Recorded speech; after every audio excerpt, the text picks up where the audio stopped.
We go. Oke.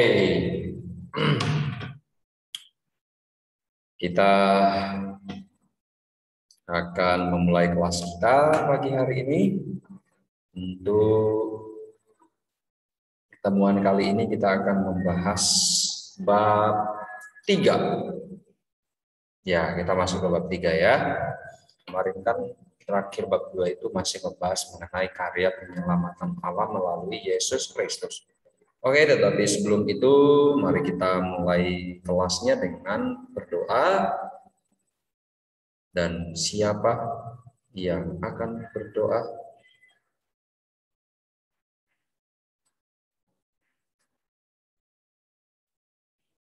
Oke, Fiori.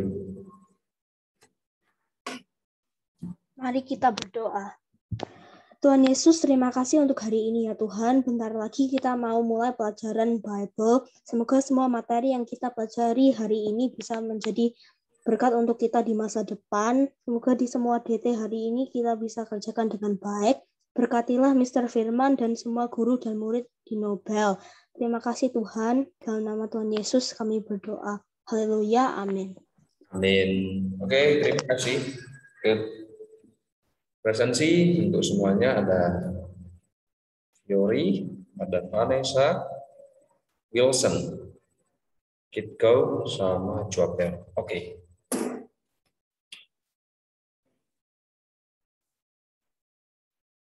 Coba kita sebelum kita melangkah ke dalam materi yang hari ini, coba kita ingat-ingat dulu, apakah yang kita bahas minggu lalu? Mengenai apa?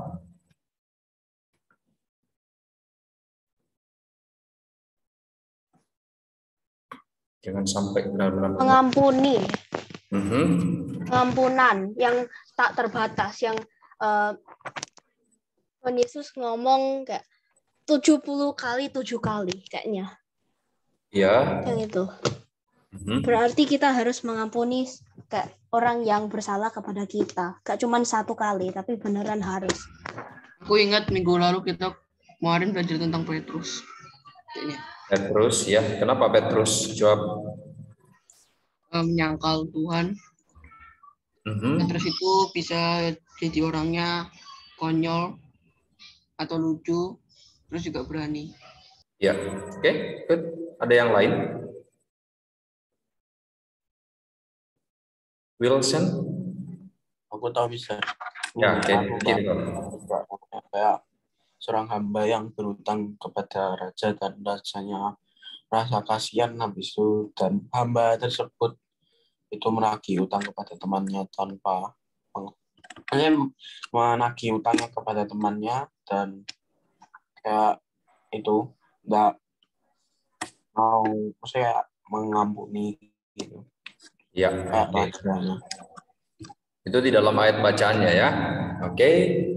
Jadi kita mengingat sedikit materi yang minggu lalu bahwa mengenai pengampunan itu tidak ada standar yang lain selain yang dikerjakan oleh Tuhan Yesus. Belum ada orang yang bisa mengerjakan itu dengan sungguh-sungguh, dengan sepenuhnya, karena yang dia lakukan itu tidak hanya berbicara mengenai berapa harganya, tetapi mengenai nyawa. Nah, dia memberikan dirinya sendiri. Ini adalah sebuah pengampunan yang levelnya paling tinggi. Nah, sehingga dia memberitahu kepada murid-muridnya, itu kan di dalam Alkitab dia mengatakan begitu. Sebenarnya itu juga untuk kita hari ini, bahwa pengampunan itu ya sebenarnya bukan hitungan 1, 2, 3 atau sampai sekian, tetapi pengampunan itu tidak bisa kamu hitung. Artinya sampai berapa kali pun orang itu melakukan hal yang keliru, maka sewajarnya, sewajibnya, seharusnya kamu itu bisa mengampuninya sama seperti Tuhan mengampuni kamu. Nah, sehingga berbicara mengenai ini kan teladannya salah satunya adalah Petrus. Dia itu berulang-ulang kali gagal terus.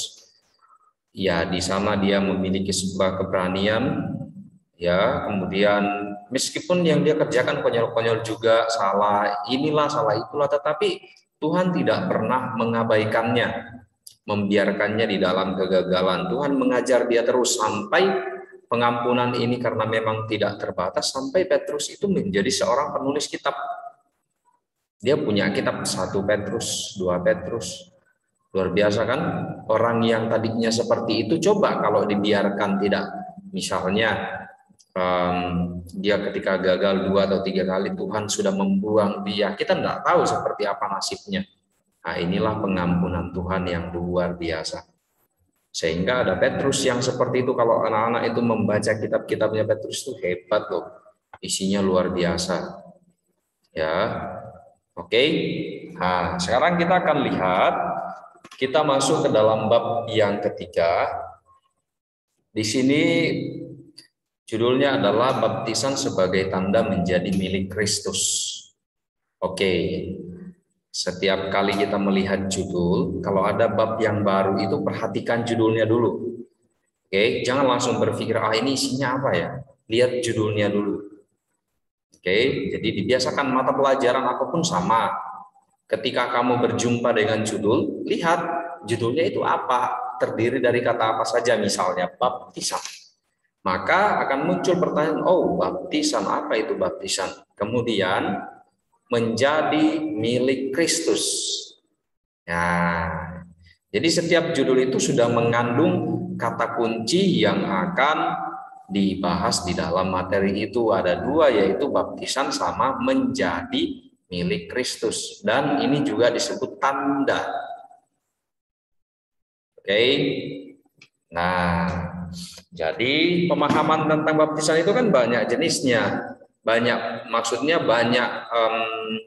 banyak pendapat orang mengenai baptisan itu. Berbagai macam pendapat itu punya, ya mungkin mereka punya dasar-dasarnya juga sendiri-sendiri. Tetapi kan yang kita perlukan hari ini adalah yang mana yang berdasar pada Alkitab. Nah, yang mana yang mengambil Alkitab sebagai dasarnya, itu yang harus kita cari. Kalau pendapat orang banyak yang bagus-bagus kok, punya alasannya masing-masing, tetapi kan saya harus tahu yang kata Alkitab atau yang Alkitabiah itu yang mana, ya kan? Oke. Sebelum kita menyelam ke dalamnya, coba kita membaca Alkitabnya dulu. Coba dibuka Alkitabnya.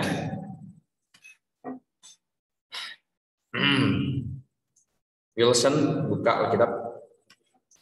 Semua membuka ya, karena akan kebagian membaca entah 1 atau 2 ayat.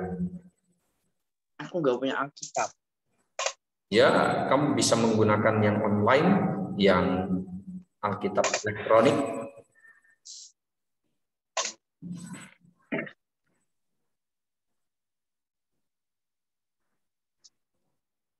Oke. Sudah.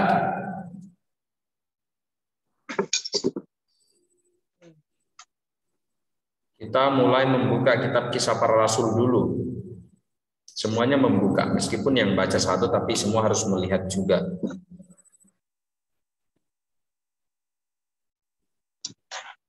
Oke. Kisah Para Rasul pasal 19 ayat 4. Fiori bacakan. Kata Paulus, baptisan Yohanes adalah pembaptisan orang yang telah bertobat, dan ia berkata kepada orang banyak bahwa mereka harus percaya kepada Dia yang datang kemudian daripadanya, yaitu Yesus. Oke, good. Mr. Firman bacakan ayat 5-nya dulu ya. Ketika mereka mendengar hal itu, mereka memberi diri mereka dibaptis dalam nama Tuhan Yesus. Oke. Kemudian kita buka kitab Roma. Roma ini perjanjian baru loh ya. Roma pasal 6 ayat 1. Oke, ini mengacu kepada makna dari baptisan. Oke. Kita mulai dari Joab Leon, Ayat satunya, kemudian Keiko, Vanessa, Fiori, baru Wilson. Saya Mister aku tak buka ke kitab dulu. Loh, kamu belum ambil kan tadi sudah diberitahu. Oke, tidak apa-apa. Kalau begitu Kitko dulu, Kitko. Oke, jika demikian apakah yang hendak kita katakan, bolehkah kita bertekun dalam dosa supaya semakin bertambah kasih karunia itu? Lanjut. Vanessa. Sorry, Mister habis ngelek. Sekali-kali tidak. Bukankah kita telah mati bagi dosa? Bagaimanakah kita masih dapat hidup di dalamnya? Fiori.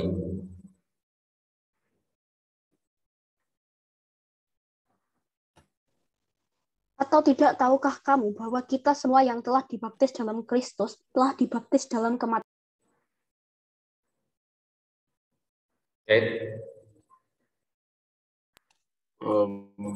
Dengan demikian kita telah dikuburkan bersama-sama dengan dia oleh baptisan dalam kematian, supaya sama seperti Kristus telah dibangkitkan dari antara orang mati oleh kemuliaan Bapa, demikian juga kita akan hidup dalam hidup yang baru.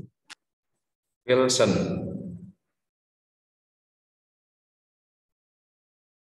Ini ayat berapa, Mister? Ayat 5.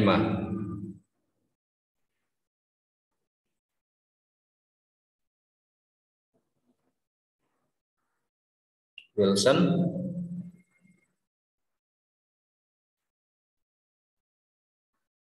Ini yang kisah para rasul atau yang Roma? Yang Roma. Nggak ada, Mister. Roma 6 ayat 5. Apa?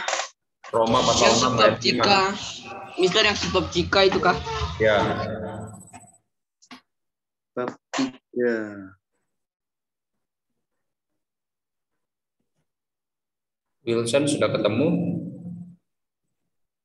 Ayat 5. Ya, Nggak ketemu. Dokter tidak ketemu. Roma pasal 6 ayat 5.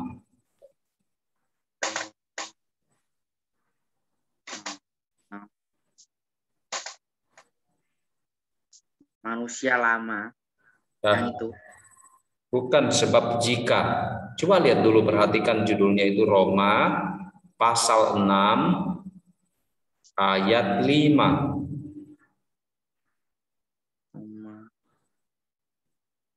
Nggak ada. Loh, kok enggak ada? Piye toh? Kamu pakai apa? Oh, pasti ada dong, pasti ada. Coba cari dulu Roma pasal 6. 6 sampai Roma pasal 6. Itu kan ada judulnya. Roma pasal 6, kemudian ayatnya itu kamu pilih lagi. 6 pasal 5. Ini. Pokoknya 6 pasal 5. Roma pasal 6 ayat 5.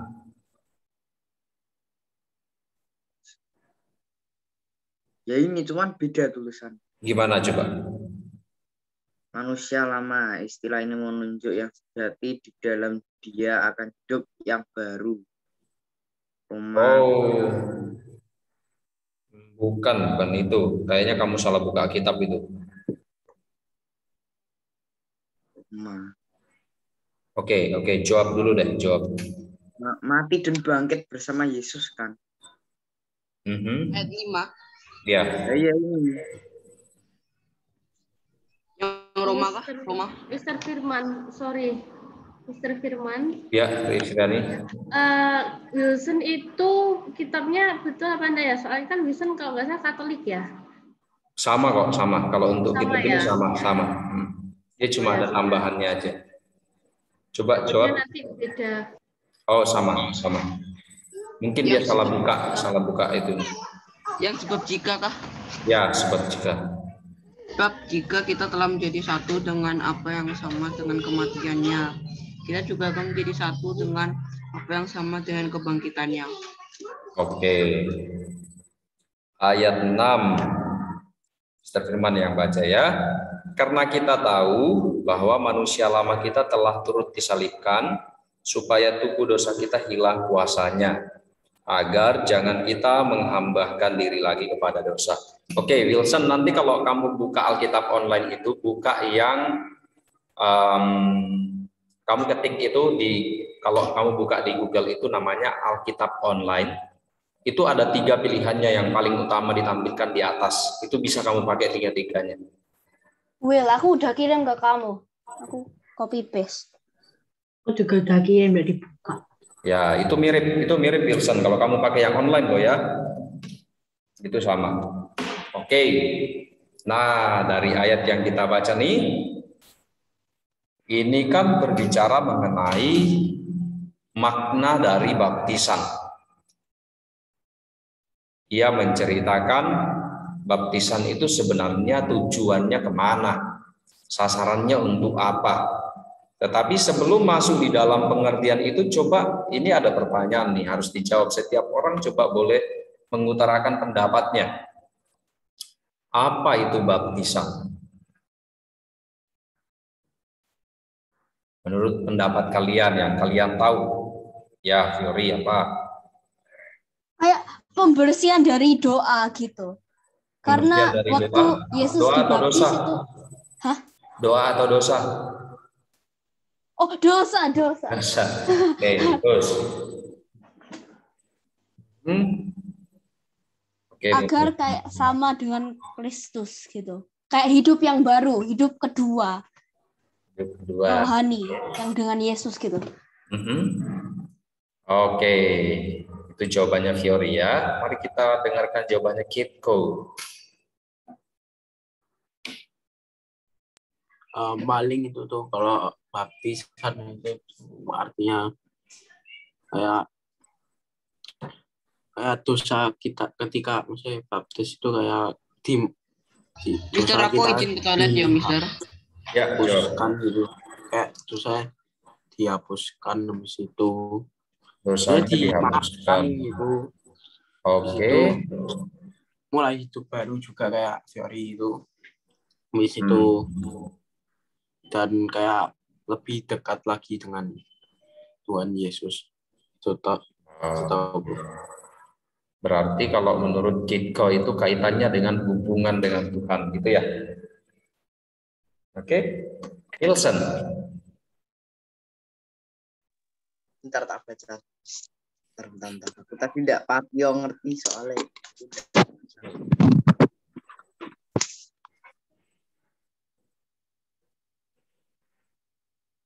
Gimana, Wilson? Baptis. Kayak pembersihan dosa. Membersihkan dosa? Dosa kok dibersihkan? Yang dibersihkan kan kita.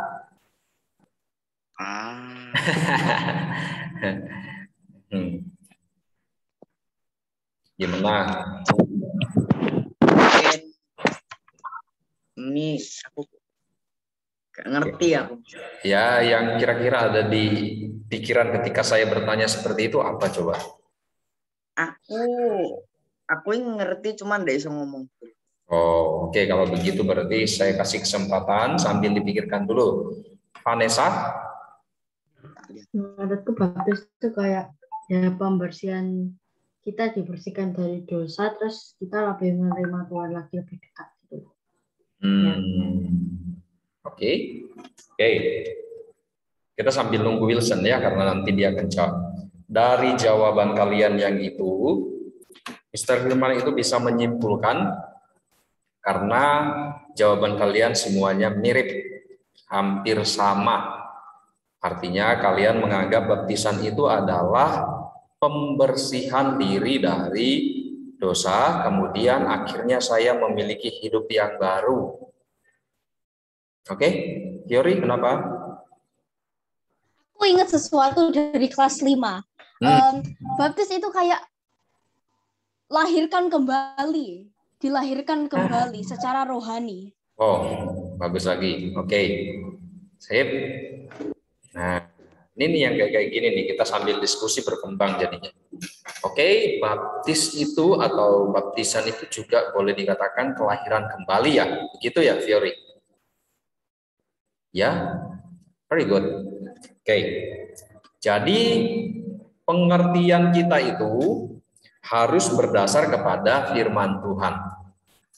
Ya, apa yang dikatakan firman Tuhan sebenarnya ya, kalau anak-anak itu nanti levelnya naik ke SMA, S1 itu ada pelajarannya khusus yang dimana itu kita akan belajar secara bahasa Yunani Ibraninya. Nah, tetapi karena kita bukan di level sana, mari kita belajar sesuai dengan level kita, oke? Nah, jadi berbicara mengenai baptisan itu kita lihat dulu kata baptis itu berasal dari bahasa apa dan punya artinya apa. Oke, kita lihat dulu. Bahasa Yunani itu dia mengatakan baptisan itu adalah baptizo, yang memiliki arti menyelamkan atau mencelupkan. Oke, kita artinya dulu sebelum masuk ke maknanya sesuai dengan jawaban kalian. Kita sambungkan nanti. Nah, berarti kalau kita melihat pengertian ini, maka pasti anak-anak itu mulai berpikir, loh kan ada beberapa jenis, Mister, di gereja sini begini, di gereja yang ini lagi begini. Oke, mengenai tata cara itu tidak ada aturan khusus di dalam Alkitab yang mengatakan, oh kamu harus seperti ini. Tetapi kita harus tahu maknanya, ya kan? Harus paham maknanya. Kalau dia katakan baptiso menyelamkan, maka kamu punya gambaran. Kan ada cara-cara yang lain. Ada cara penyerahan, mendoakan, ada cara yang lain lagi. Ada yang dipercik dan lain-lain. Nah, karena itu yang paling mendekati, makna yang paling mendekati adalah yang baptiso itu. Karena based on the Bible. Oke. Ya, dia punya dasarnya sesuai dengan Alkitab. Yaitu menyelamkan atau mencelupkan. Nah, oke. Nah, sekarang hubungannya sama jawaban kalian adalah begini. Ketika kita dibaptis itu adalah suatu pembaharuan. Ya, ketika anak-anak itu dibaptis, entah itu umurnya berapa, maka itu adalah sebuah pembaharuan. Maka tidak salah ketika Fiori mengatakan itu adalah dilahirkan kembali. Berarti 2 kali dong kelahiran. Yes. Meskipun itu bukan kelahiran jasmani yang 2 kali, kan pernah terjadi seperti ini di dalam kitab Perjanjian Baru. Ada sida-sida dari Ethiopia ya menanyakan tentang ini. Kalau begitu saya harus masuk kandungan ibu saya terus dilahirkan lagi dong. Bukan begitu maksudnya. Maksudnya adalah kelahiran pertama kamu itu yang dilahirkan secara jasmani oleh ibu. Kemudian karena kita ini adalah anak-anak Allah, maka kita perlu yang namanya kelahiran yang rohani. Ya, di mana itu adalah baptisan. Nah, kalau kita mengartikan dia sebagai hanya sekedar sebuah pertobatan, itu tidak cukup. Boleh tidak? Ya boleh, memang itu juga. Baptisan itu kan tanda. Oke, yang menunjukkan kamu sedang mengalami sebuah perbalikan. Kamu kembali, kamu berbalik. Tetapi tidak cukup ketika kamu mengatakan, oh baptisan itu adalah pertobatan. Kita harus mengartikannya lebih jauh. Coba kita lihat yang ini.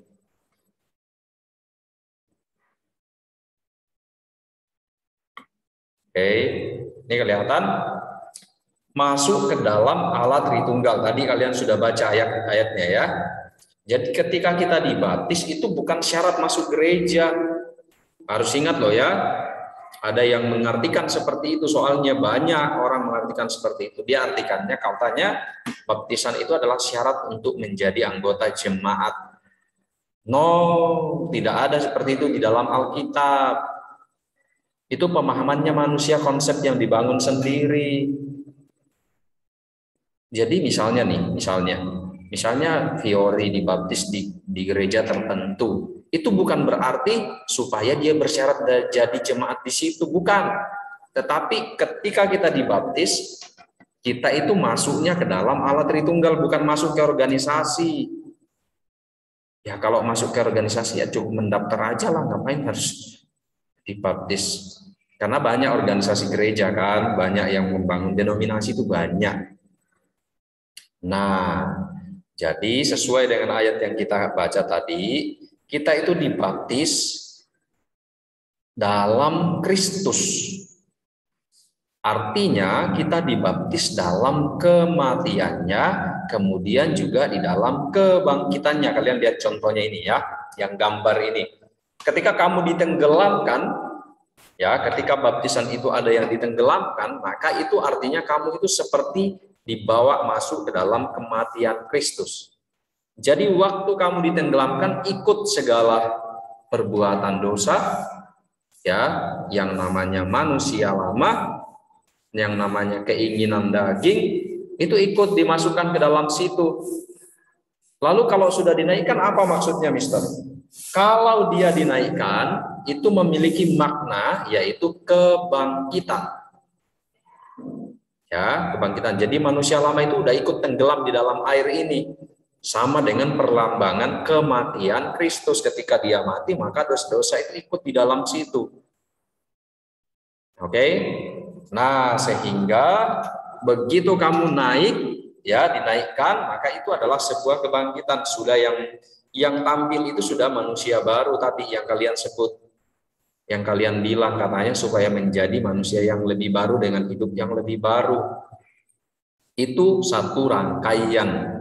Jadi kamu mengalami kematian dulu, seperti dibawa masuk ke dalam kematian Kristus, baru dibangkitkan.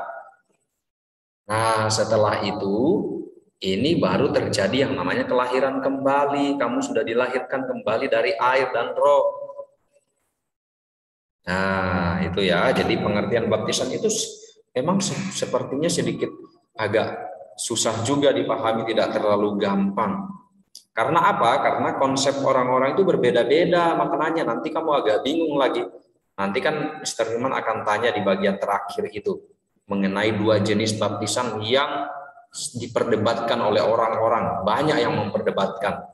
Ini bisa membuat kita bingung juga. Nah, karena itu mending kita lihat konsepnya dulu sesuai dengan Alkitab. Oke, ada baptisan Yohanes. Kalian ingat kan di Matius pasal 3? Ingat enggak? Matius pasal 3. Yohanes itu mengkumandangkan, dia seperti orang yang memproklamirkan, berilah dirimu dibaptis. Ya, dia mulai dengan mempersiapkan jalan untuk Tuhan, katanya. Siapa yang mau dibaptis ya harus dibaptis. Baptisan yang dia sampaikan itu adalah baptisan pertobatan. Waktu itu, setelah orang-orang itu dibaptis, Tuhan Yesus juga dibaptis di sana. Nah, kalau kita hanya mengartikan bahwa baptisan itu adalah hanya sekedar untuk menyucikan dari dosa, bagaimana dengan Tuhan Yesus? Apakah dia berdosa sehingga dia harus dibaptis? Ayo, siapa yang bisa jawab ini? Kan tadi ada yang bilang katanya supaya disucikan dari dosa, supaya tidak memiliki kehidupan yang berdosa lagi. Terus kalau begitu, kan Tuhan Yesus dibaptis sama Yohanes Pembaptis, terus maknanya apa dong? Apakah karena dia juga berdosa? Ayo, siapa yang bisa jawab? Maknanya enggak berdosa. Nah, tapi kok dibaptis untuk apa loh? Aku tahu. Ya, Kitko. Paling setahu kan kita berdosa dari Adam dan Hawa. Misalnya pas lahir kan kita udah berdosa. Artinya Tuhan Yesus kan lahir dari Maria dan Yusuf. Maria dan Yusuf kan sudah, maksudnya keturunannya Adam dan Hawa juga. Berarti Tuhan Yesus juga berdosa, makanya baptis gitu. Setauku ya. Ya. Kamu berusaha menjawabnya. Oke, bagus. Teori, ada jawaban? Gak tahu kalau ini betul atau enggak, tapi kayak menyelamatkan umat manusia dan kayak Coba. bahwa dia dan nggak tahu. Tunggu. Ayo. Tanda solidaritas Yesus dengan manusia kayak satu. Gitu. Enggak apa-apa, Ustaz. Gak apa. Vanessa punya jawaban? Enggak punya. Belum. Belum. Oke, jawab Leon. Baptis ya. Tuhan Yesus itu loh kok dibaptis juga, katanya kalau memang itu adalah sebuah penyucian, ya berarti dia berdosa dong kalau begitu. Mungkin Tuhan Yesus dibaptis itu karena dia tahu kalau misalnya dirinya tuh pengen disalib gitulah. Jadi Oke, ya, gimana? Jadi dia mengumpulkan semua dosa manusia ke dalam dirinya. Jadi dia harus disucikan dulu sebelum melakukan itu. Itu opiniku aja sih. Oke, opininya jawab dan berkembang jawaban kalian tuh bagus. Oke. Jawabannya Kate, kamu ingat Tuhan Yesus itu dikandung dari apa? Dari apa?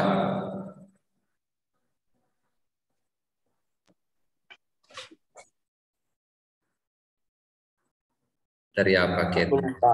Aku lupa. Dia bukan dikandung dari buah jasmani loh ya. Dia itu dikandung dari Roh Kudus. Oke.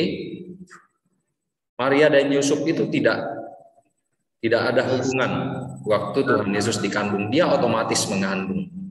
Berarti dia bukan dari keinginan jasmani. Nah, harus ingat loh ya. Jadi dia tidak berdosa, hati-hati. Meskipun dia manusia, tetapi dia tidak sama dengan kita. Bukan hasil dari keinginan jasmani. Nah, jadi keliru kalau kita bilang, oh dia dibaptis karena berdosa. Enggak. Oke, kemudian jawabannya jawab Leon itu satu setingkat lebih tinggi. Dia mengacu kepada bagaimana Tuhan Yesus ini katanya akan mengerjakan penebusan untuk manusia. Jadi dia melakukan itu. Oke, coba kita lihat ya. Dia dibaptis itu umur 30 tahun. Oke, yang pertama dia dibaptis umur 30 tahun. Sebelum melakukan pelayanannya. Karena dia kan melayani 3,5 tahun. Umurnya 33,5 tahun sebelum dia naik. Terangkat. Oke, berarti dia baptisannya itu adalah untuk sebuah pelayanan. Ya, berbeda sedikit dengan kita. Dia itu adalah untuk persiapan pelayanannya sebelum dia mati dan bangkit. Ada kaitannya dengan jawabannya Leon tadi. Ya, persiapannya memang mengacu kepada pelayanannya sehingga dia dibaptis. Jadi bukan karena berdosa. Nah, oleh karena itu pengertian baptisan itu jangan sekedar karena kita berdosa harus dibersihkan. Itu terlalu dangkal jawabannya. Kita harus buat yang lebih alkitabiah berdasarkan Alkitab. Oke, yaitu dibawa masuk ke dalam Allah Tritunggal, masuk melalui kematian dan kebangkitannya. Jadi seperti lambangnya itu ketika dicelupkan itu seperti masuk ke dalam kematian. Begitu diangkat itu adalah sebuah kebangkitan. Ya, oke. Baptisan adalah perintah Tuhan Yesus. Ya, karena sebentar. Yesus sendiri menjalani baptisan oleh Yohanes Pembaptis di Sungai Yordan. Ketika dia dibaptis, turunlah Roh Kudus ke atas kepalanya dan ada suara dari langit yang mengatakan, "Inilah anakku yang kukasihi, kepadanya lah aku berkenan." Ya, baptisan Tuhan itu sebuah hal yang diperkenan oleh Allah dan terutama Tuhan Yesus itu diperkenan oleh Allah. Nah, anak-anak, untuk menerima keselamatan yang full tidak hanya cukup percaya, tetapi ada baptis. Kita coba baca ayatnya ya. Coba kita baca ayatnya.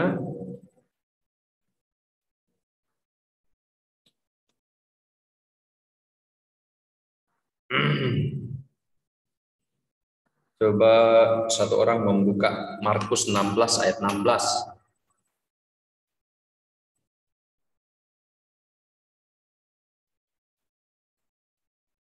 Markus 16 ayat 16. Hmm. Oke. Siapa yang percaya dan dibaptis akan diselamatkan, tetapi siapa yang tidak percaya akan dihukum.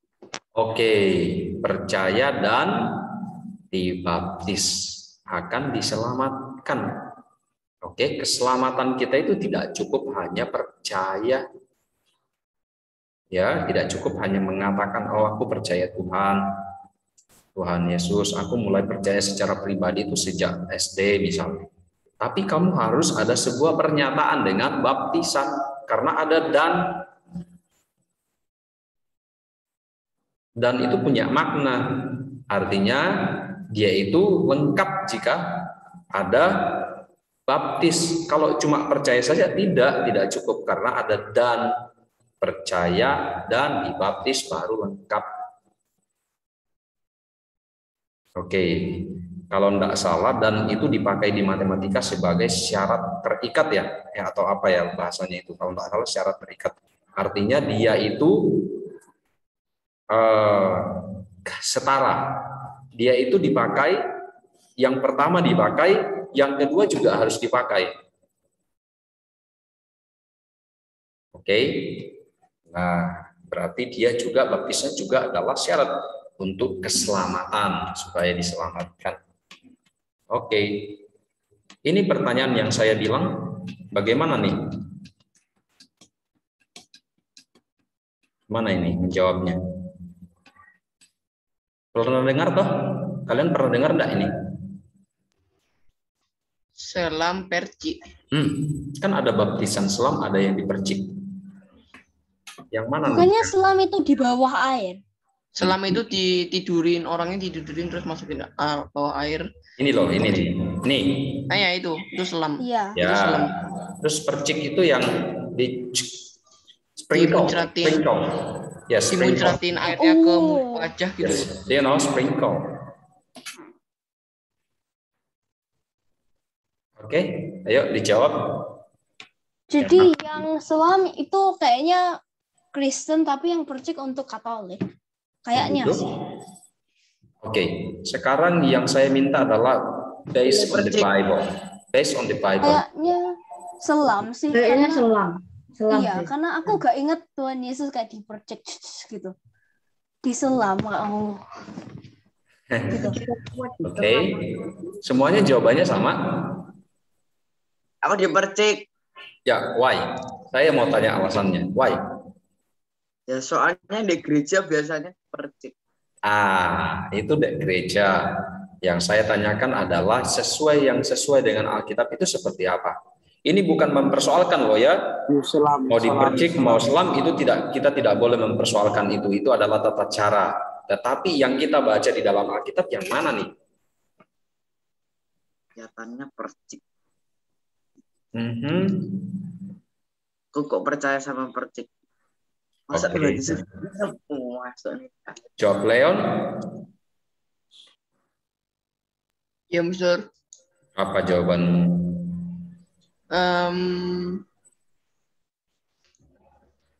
Apa ya, bingung aku antara selam atau percik itu sama-sama di kena air. Iya, sama-sama kena air. Mungkin nggak tahu, mungkin selam lah. Kalau Kit kau di selam. Oke, kita lihat dulu ya. Jadi anak-anak ini bukan soal perbandingan. Oke, karena memang kalau khusus di Indonesia itu dua-duanya ini terjadi dipakai.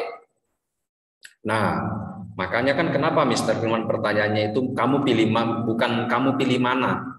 Mr. Firman tidak bertanya kamu pilih mana, tetapi mana yang Alkitabiah atau based on the Bible.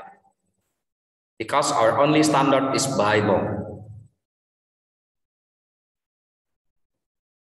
Jadi tidak boleh ada konsep yang lain. Oh, menurut saya begini. Hey, kamu ambil itu dari mana? Oke, kalau tata cara itu memang banyak perbedaan. Kita tidak boleh memaksakan itu. Itu adalah hal-hal yang memang ada timbul di dalam berbagai aliran kekristenan. Tetapi mari kita lihat berdasarkan Alkitab, seperti yang sudah kita pelajari ini, dia punya makna itu baptiso. menyelamkan atau mencelupkan. Kamu mau cari dari ujung kitab Kejadian sampai Wahyu, tidak akan pernah ketemu yang namanya percik. Tidak ada. Itu tidak ada. Secara praktek itu dilakukan banyak orang. Tetapi kalau berdasarkan Alkitabnya tidak ada, dia tidak pernah disebutkan. Oke.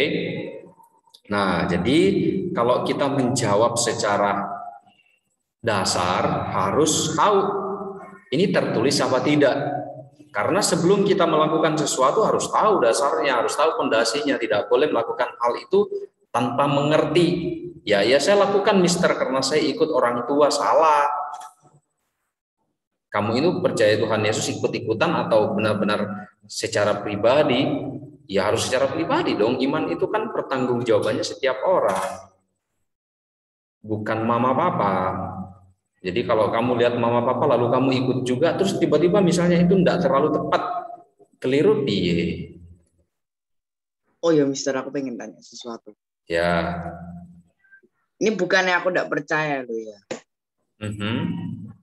Ini beneran Tuhan itu sudah ada di bumi atau hanya sebuah kepercayaan? Oh ya benar dong. Alkitab mengatakan seperti itu toh. Lalu Alkitabnya gimana? Enggak apa-apa. Kok kamu ragu? Bertanya saja, enggak apa-apa. Tapi Alkitabnya itu beneran ditulis sama orangnya sendiri atau ditulis sama, jadi contohnya ditulis sama Tuhan Yesus, kan Tuhan Yesus itu sudah ada bergenerasi-generasi yang kelama. Generasi yang lama itu ditulis orang yang ada di generasinya Tuhan tersebut atau di generasi lain? Ya begini. Kalau kamu bilang tulisannya Tuhan langsung, kamu bayangin ya 10 hukum ditulis sama Tuhan itu cuma Musa yang bersyarat naik. Bayangin kalau ditulis langsung, siapa yang berani, siapa yang bisa menerima. Artinya Tuhan itu punya perkataan yang disampaikan kepada berbagai jenis orang, banyak yang menerima. Makanya kan nama-nama kitab kan ada nama-nama orang. Matius misalnya, yang menulis adalah Matius. Dia menerima wahyu dari Tuhan. Kemudian misalnya kitab Perjanjian Lama, kitabnya Musa, kitab mulai dari Kejadian, Keluaran, Imamat, Bilangan, Ulangan. Yaitu dia menerima perkataan Tuhan, lalu dia yang menulis di zaman itu. Jadi Alkitab itu kayak diari salah satu dari tokoh Alkitab yang sudah ditemurunkan dari turun-temurun dari generasi sama sampai yang Perjanjian Baru. Nah iya, hanya yang berubah itu biasanya adalah versinya, terjemahannya. Karena ada beberapa terjemahan bahasa Indonesia itu kurang sesuai, jadi diperbarui sama LAI namanya, Lembaga Alkitab Indonesia. Biasanya gitu, misalnya tahun berapa diperbaharui lagi untuk bahasanya supaya lebih sesuai dengan bahasa yang sekarang. Seperti itu. Ya, Fiori. Ini udah 1 menit lebih. Oh iya, terus. Oh. Ada pertanyaan? Pasti ada pertanyaan atau? Oh, oke. Terima kasih sudah diingatkan. Oke, baik ya. Jadi kita harus akhiri diskusinya karena sudah lebih 1 menit. Kita belajar sama-sama ya anak-anak ya, dari pelajaran yang seperti ini akan memberitahu kita bahwa acuan kita adalah Alkitab. Jadi jangan terlalu banyak mengikuti kata orang atau kata banyak orang. Memang kadang-kadang yang dikatakan oleh banyak orang itu benar, tapi kalau dibandingkan dengan Alkitab harus kita cari kebenarannya berdasarkan Alkitab. Oke, cukup sampai di sini ya. Kasih, Karena kalian akan lanjut di mata pelajaran yang lain ya. Oke, kita tutup kelasnya, kita tetap berdoa dulu. Wilson, pray.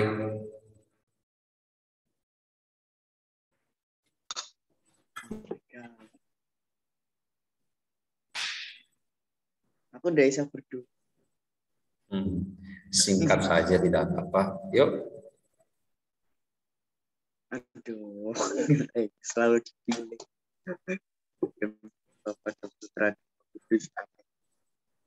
Tuhan Yesus, sekarang kita akan mengakhiri pelajaran agama hari ini.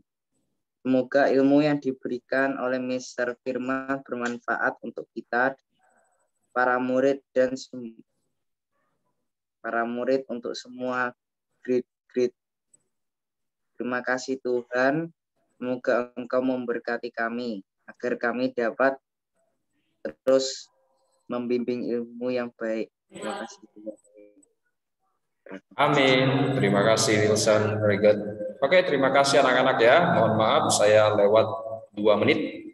2 menitan, 3 menit. Ya, Tuhan berkati. Semangat untuk kelas berikutnya ya.